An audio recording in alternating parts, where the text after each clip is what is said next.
Здравейте, приятели! Добре дошли в моя канал Биология за всички. Аз съм медсестра Петрова и днес ще се запознаем с няколко интересни факти относно живота и навиците на картофените бръмбари. Първо, коя е родината на колорадските бръмбари? Този вид бръмбари, Leptinotarsa decimленята, са родом от Мексико и първоначално са се хранили с жълти бодили. Последствие, след започването на масовото отглеждане на картофи, тези бръмбари се пренасочват към този вид растения и се устройват пиршества с листата им. Благодарение на умението си да лети, колорадския бръмбар намира бързо храна.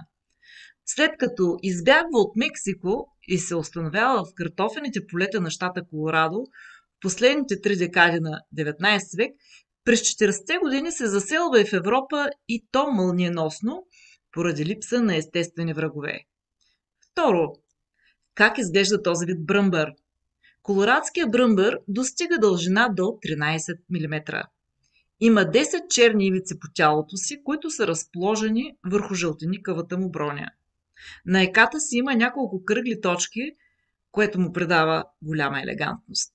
Мъжките и женските екземпляри изглеждат еднакво. Този вид бръмбари спада към клас насекоми инсекта, разред бръмбари Колеоптера и принадлежи към семейството на листоядите Кризомелида. Трето, колко са видовете колорадски бръмбари? В света са разпространени над 25 000 вида. Те се хранят освен с картофени листа, също и с доматени, пътладжанини и тютюневи листа.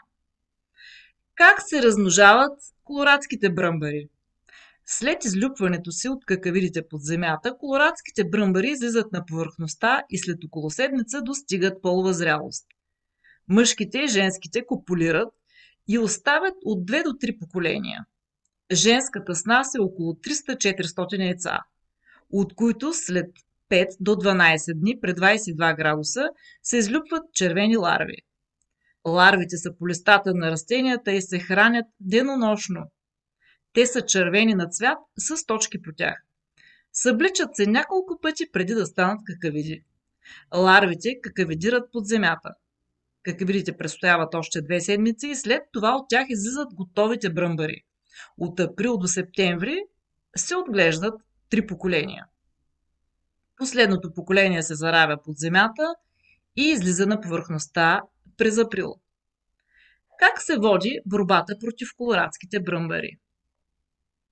Колорадските бръмбари могат да бъдат спрени лесно, ако бъдат събрани ръчно през пролетта, когато излизат от земята. Ако това стане, те не могат да се чевтосат и да създадат поколение. Ако този момент бъде изтърван, се препоръчва да се третират с инсектициди веднага при появата на ларвите. Така растенията могат да бъдат спасени с 2 третирания. Регистрирани са препарати за борба с колорадския бръмбар Актара 25 ВГ 6 грама на декар, Алфагард 10 ЕК 10 мл на декар, Биская 240 ЛД 20 мл на декар и така нататък. Това бяха няколко интересни факти за колорадския бръмбар. Благодарим ви за вниманието!